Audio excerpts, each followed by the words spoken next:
భక్తివర్ణ ప్రేక్షకులకి శుభోదయం 11/12/2024 స్వస్తి శ్రీ చాంద్రమానం క్రోధినామ సంవత్సరం దక్షిణాయనం హేమంత ఋతువు మార్గశిర మాసం శుక్లపక్ష ఏకాదశి గీతా జయంతి ఏకాదశి బుధవారం. ఈరోజు ఏకాదశి రాత్రి 10:43 వరకు, నక్షత్రం రేవతి నక్షత్రం ఉదయం 10:03 వరకు రేవతి నక్షత్రం ఉంది.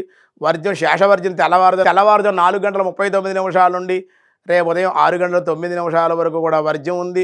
దుర్ముహూర్తాలు ఈరోజు 11:34 నుండి 12:15 వరకు దుర్ముహూర్తాలు. సూర్యోదయం 6:24, సూర్యాస్తమయం 5:23. అమృత గడియలు ఉదయం 7:49 నుండి 9:18 వరకు. రాహుకాలం ఈరోజు మధ్యాహ్నం 12 నుండి 1:30 వరకు రాహుకాలం. శుభ సమయోదయం 6:30 నుండి 7:15 ఉదయ శుభకాలం. సాయంకాలం 5:30 నుండి 6:30 వరకు శుభకాలం. వరియన్ యోగం సాయంత్రం 5:50, వని ఉదయం 11:54, భద్ర రాత్రి 10:43. ఈరోజు గీతా జయంతి. శ్రీకృష్ణుని ఆరాధించాలి. కురుక్షేత్రంలో ఢిల్లీ దగ్గర ఉంది మన హర్యానా, అక్కడ కురుక్షేత్రంలో ఇప్పటికి కూడా ఉంది సెలయేరు చెట్టు అవన్నీ ఉన్నాయి. స్వామివారు అక్కడ భగవద్గీతను కృష్ణుడు భగవద్గీతను అర్జునుడికి ఉపదేశించారు.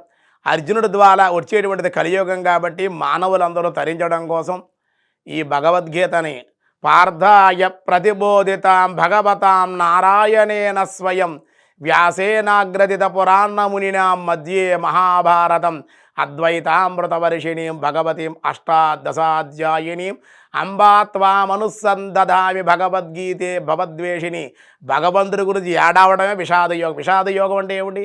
విషాదం ఏమిటి? మొదటిసారిగా అంటే ఏడవడు. ఎవరి కోసం ఏడుస్తే వాడు తరించడం కోసం వాడు ఏడుస్తున్నాడు కాబట్టి భగవంతుడే కావాలని విషాదం కలిగి ఉండడం, అంటే నాకు దేవుడు లేకపోతే నేను ఉండలేను అనే యోగమే విషాద యోగం. అలాగే అన్యథా శరణం నాస్తేన త్వమేవ శరణం మమ తస్మార్కారుణ్య భావేన రక్షరక్షో జనార్దన.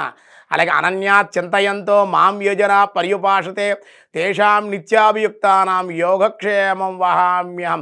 అనన్యమైన భక్తి శ్రద్ధలతో ఎవరైతే నన్ను ఆరాధిస్తారో వాళ్ళ యొక్క యోగక్షేమాలన్నీ కూడా నేను నిరంతరం కూడా చూస్తూనే ఉంటాను, వాడిని అనుగ్రహిస్తాను అంటాడు. అంతే కదా, పరిత్రాణాయ సాధూనాం వినాశాయ చ దుష్కృతాం ధర్మ సంస్థాపనార్థాయ సంభవామి యుగే యుగే. ధర్మస్థాపనార్థం దుష్ట శిక్షణ కోసం యుగ యుగాలలో అవతరిస్తూనే ఉంటాను అని పరమాత్మ మనకు విశేషంగా చెప్పడం. నాకు ఏమీ అవసరం లేదయ్యా, పత్రం పుష్పం ఫలంతో యో మే భక్త్యాత్ ప్రయచ్చదే. భక్తి కలిగి మంచి భావనతో నాకు కపటం లేకుండా మంచి భావనతో మంచి భక్తిగా వాడు సమర్పిస్తే పత్రం కానీ పుష్పం కానీ ఫలం కానీ తోయం కానీ నేను స్వీకరిస్తాను అంటాడు పరమాత్మ భగవద్గీతలో.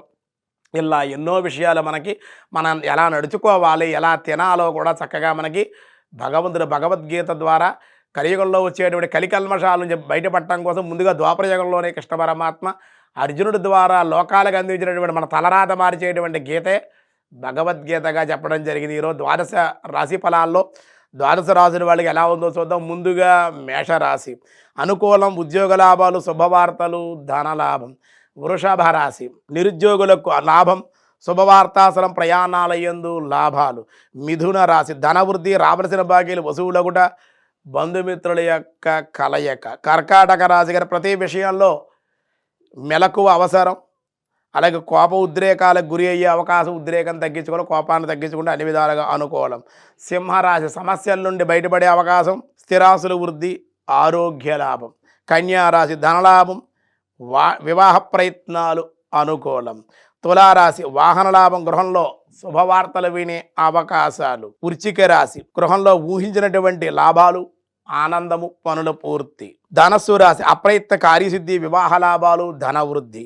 మకర రాశి. అనుకోని సంఘటనలు, విచారము, శ్రమ కానీ త్వరితముగా ధనలాభం కూడా ఈరోజు ఉండే అవకాశాలు. కుంభరాశి. ధన వ్యయము, శుభ మూలిక ఖర్చులు, ఆనందము. మీనరాశి. ధనవృద్ధి, శ్రమ అధికంగా ఉన్న ప్రయాణాల యందు లాభము ఉండే అవకాశం. ఈరోజు విష్ణు సహస్రనామంలో ఏం చెప్తున్నారో చూద్దాం. వ్యాసాయ విష్ణు రూపాయ వ్యాస రూపాయ విష్ణవే ఓం విష్ణవే నమః. 258వ నామం. సర్వవ్యాపకుడు కనుక విష్ణు అన్నారు ఆయన. సర్వము కూడా ఈ విశ్వమంతా వ్యాప్తించి ఉన్నటువంటి వాడు కాదు విష్ణువు.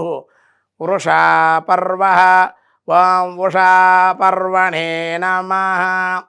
వృష ఈజ్ ఈక్వల్ టు ధర్మము, సర్వ ఈజ్ ఈక్వల్ టు సోపాన. కాబట్టి ఉషా సర్వేణ అన్నారు. ధర్మమే సోపానం కలిగినటువంటి వాడు మోక్ష సాధనని అధిరోహించుటకు ధర్మ అనుష్ఠానానికి సాహసమగు అని భావముగా మనకి చెప్పబడి, భగవంతుడు సాధనకు ధర్మ అనుష్ఠానానికి అనగా సత్యము, అహింస, కారుణ్యము, శౌత్యము, నిరహంకారము ఉన్నవన్నీ కూడా సాధన చతుష్టాలయగా సంపత్తి ధర్మ సోపానములే అగును. కావున సాధకుడు ఈ ధర్మ సోపానాల ద్వారా మోక్షమును పొందగలడని ఈ యొక్క మంత్రానికి, ఈ నామానికి అర్థంగా మనకి విష్ణు సహస్రనామలో ఉషా పర్వణే నమః అని చెప్పడం జరిగింది. మిగతా విషయాలు రేపు చూద్దాం. ఈరోజు స్వస్తి. ఈరోజు ఏకాదశి కూడా అన్ని కార్యాలకి చాలా అనుకూలం.